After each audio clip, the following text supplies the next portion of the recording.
O mesmo São Pedro, Julião e Marde, ele escreve, quero ler as palavras deste grande santo eucarístico para que fique impregnado na nossa alma. Ele diz assim: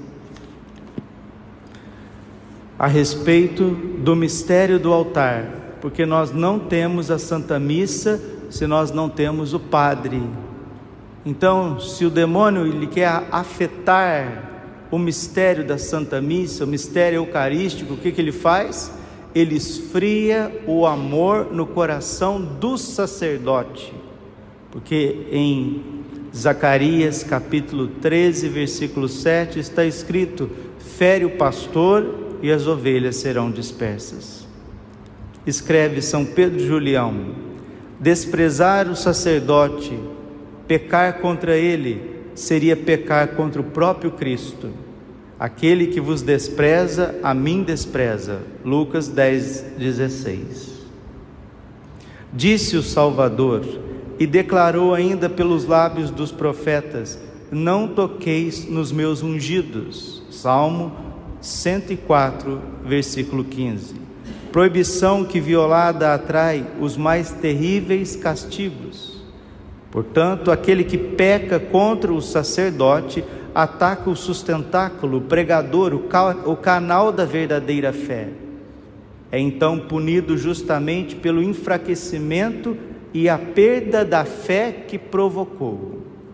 Quanto mais a sociedade se volta contra o sacerdote, quanto mais os poderes temporais se voltam contra a lei de Deus, a moral católica, a liturgia, tanto mais isso se volta contra eles mesmos.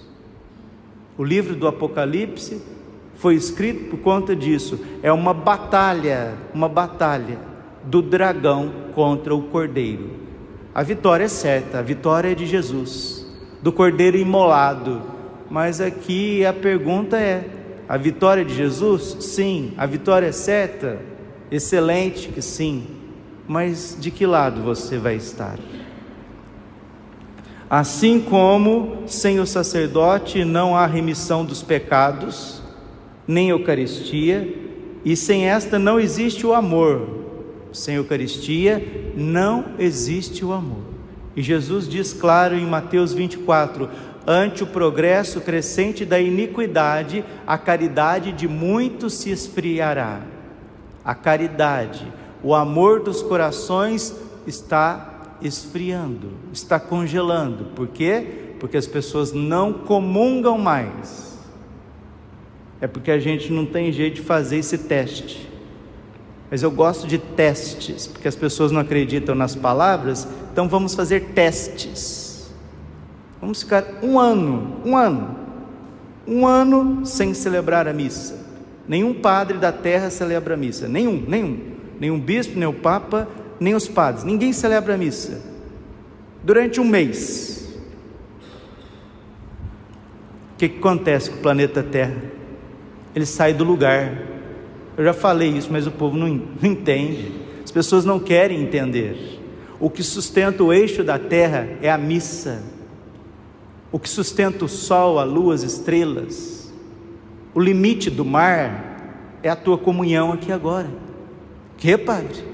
Eu vim aqui na missa só porque eu estou preocupado com as minhas contas e o senhor está falando que a minha santa comunhão sustenta a órbita dos planetas? Sim. Isso é igreja. Isso é o mistério do altar. E é isso que o demônio sabe. Você não sabe, mas o demônio sabe. Que a missa bem celebrada, que comungantes, poucos, parcos comungantes, 10, 15, 20, 30, comungando em estado de graça, se entregando em sacrifício, tem o poder de sustentar o universo, tem o poder de interceder diante da justiça divina, para que o braço de Deus não castigue a humanidade. Mas quanto mais as missas forem celebradas de qualquer jeito, quanto mais os padres perderem a fé nos santos mistérios e comungarem com o pecado e o indiferentismo e o relativismo e começarem a dar o que é santo aos cães e pérola aos porcos, aí se prepara, meus irmãozinhos, como diz o livro do Apocalipse, montanhas cair sobre nós, não vai ter buraco, não vai ter bunker, não vai ter lugar seguro nesta terra, se banalizarmos o santo mistério da missa. E não acreditem em mim, acreditem na Bíblia, acreditem nos santos. Graças a Deus eu trago os santos católicos aqui, os escritos dos santos para nós, porque a gente já não acredita em mais nada. Assim como sem o sacerdote não há remissão dos pecados, nem Eucaristia, e sem esta não existe o amor, assim também está naturalmente em risco de se perder quem perdeu a fé no sacerdote.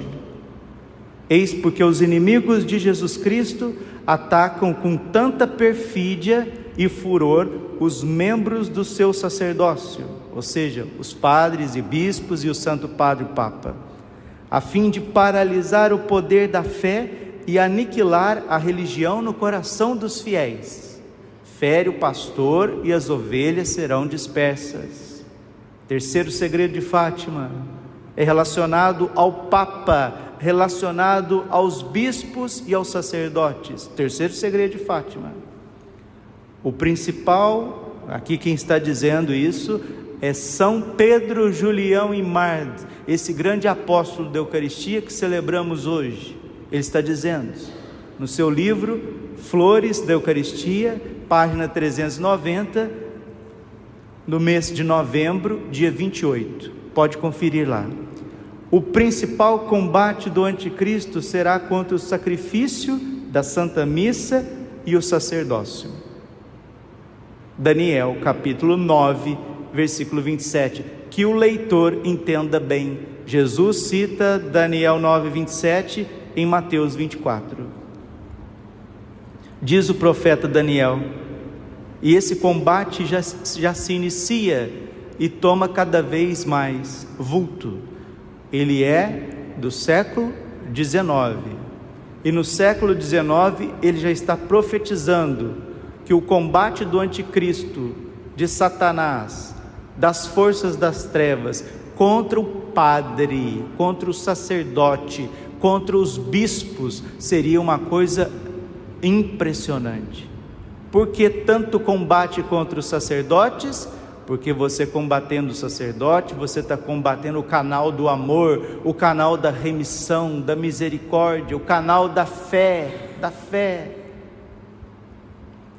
Que os fiéis, diz ele, que os fiéis estejam, pois, bem precavidos contra a astúcia infernal de seus inimigos, que com o intuito de destruir-lhes a fé no sacerdote, não cessem de apontar os seus defeitos de homem, de caluniá-lo à vontade, a fim de torná-lo desprezível e por este meio escandalizar os fracos.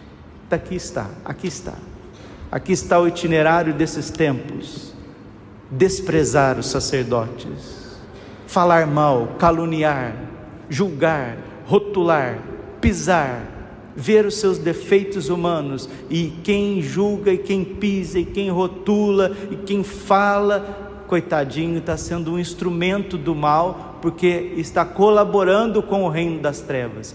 Ao invés de rezar, de jejuar, de fazer vigílias, agora vai ter uma vigília aqui, graças a Deus, pelos sacerdotes. Amanhã nós vamos celebrar São João Maria Vianney, modelo de sacerdote. Hoje São Pedro Julião Imard, ontem Santo Afonso de Ligório. Para que pisar tanto nos padres que já estão macerados por esse mundo? É o que eu canso de dizer, e eu percebo no fundo da minha alma. As pessoas querem os benefícios de Deus, mas não querem amar os seus sacerdotes, não querem respeitar os seus sacerdotes, querem pessoas perfeitas, querem anjos. E se tem um erro, se tem um defeito, seja doutrinal, seja pessoal, seja o que for, e metralhadora para todo lado. Coitado dessas pessoas, estão ferindo a si mesmas, porque a gente não faz isso com o pai da gente, a gente não faz isso com a mãe da gente. Por mais que o pai tenha defeito, a mãe tenha defeito, a gente sim tem que dialogar, mostrar, corrigir, tudo isso é próprio, mas muito mais em relação aos sacerdotes, aos padres, nós temos que rezar e fazer penitência, oferecer o sacrifício, porque Deus Pai disse a Santa Catarina de Sena que o demônio que tenta um padre, ele derruba 3.000 pessoas, 3.000 pessoas, ele destrói uma cidade inteira. Uma cidade medieval tinha 3.000, 4.000 pessoas, e é isso que nós estamos vivendo nesses dias, a perda da fé, o esfriamento da pregação, o esfriamento da verdade, e nós, vendo essas coisas, começamos a fazer uma enxurrada de julgamentos, e se nós fizéssemos uma cruzada de rosários, vigílias eucarísticas, capelas de adoração perpétua, jornada vocacional autêntica, cuidando das vocações, cuidando dos seminários, ajudando os sacerdotes, montando uma guarda de amor eucarístico, um círculo de fogo de amor eucarístico com os santos anjos, pelos bispos, pelo Santo Padre, porque quem irá julgar os bispos, os padres e o Papa não é você, não é a sua família, não são as suas percepções e nem as redes sociais, é Deus. E parece que a gente colabora mais com o capeta do que com nosso Senhor Jesus Cristo. Jesus, diante das fraquezas de Judas, ele não pegou um porrete e começou a dar na cabeça do infeliz, não, ele sofreu e orou. Nossa Senhora sofreu e orou. Mas Padre, a verdade tem que ser dita. Sim, tem que ser dita. Em tudo a caridade. Não esqueça, Santo Agostinho, em tudo a caridade. Até para a gente corrigir os defeitos dos padres, em tudo a caridade. E a heresia, Padre, e os cismas, e as coisas malucas que estão acontecendo. O que aconteceu com Judas? Ele mesmo caminhou para a perdição. Não precisa da gente ficar empurrando quem já está no caminho da perdição, não precisa não. Vamos interceder, e vamos adorar o Santíssimo Sacramento, para que Nossa Senhora levante santas, piedosas e numerosas vocações sacerdotais e religiosas, porque são essas vocações renovadas pelo Espírito Santo, consagradas ao coração imaculado de Maria, que vai guardar o mistério da missa, vai guardar o mistério da liturgia, vai levantar o corpo e o sangue de Cristo com amor. E a missa, graças a Deus, ela não precisa de ter 30 pessoas, 50 pessoas, 1000 pessoas, 400 pessoas, não. Um padre celebrando de madrugada, na sua capelinha privada, ali ele está renovando a face da terra. Melhor ainda se essa missa for bem participada, tiverem fiéis, católicos bem formados, que comungam com amor, porque quanto mais comungantes em estado de graça, tanto mais graças e bênçãos e favores divinos nós atraímos sobre a face da terra. Quanto mais padres celebrando a Eucaristia em pecado mortal, comungando em pecado mortal, distribuindo os santos mistérios como se fosse coisa, quanto mais heresias, quanto mais relativismo, tanto mais próximo nós estamos da grande tribulação. Que Nossa Senhora guarde as vocações sacerdotais, guarde a liturgia católica no coração de verdadeiros padres como São Pedro, Julião e Marta. Assim teremos sempre a Eucaristia até que o Senhor volte. Glória ao Pai, ao Filho e ao Espírito Santo, como era no princípio, agora e sempre. Amém. Coração imaculado de Maria, confiança, saúde e vitória minha.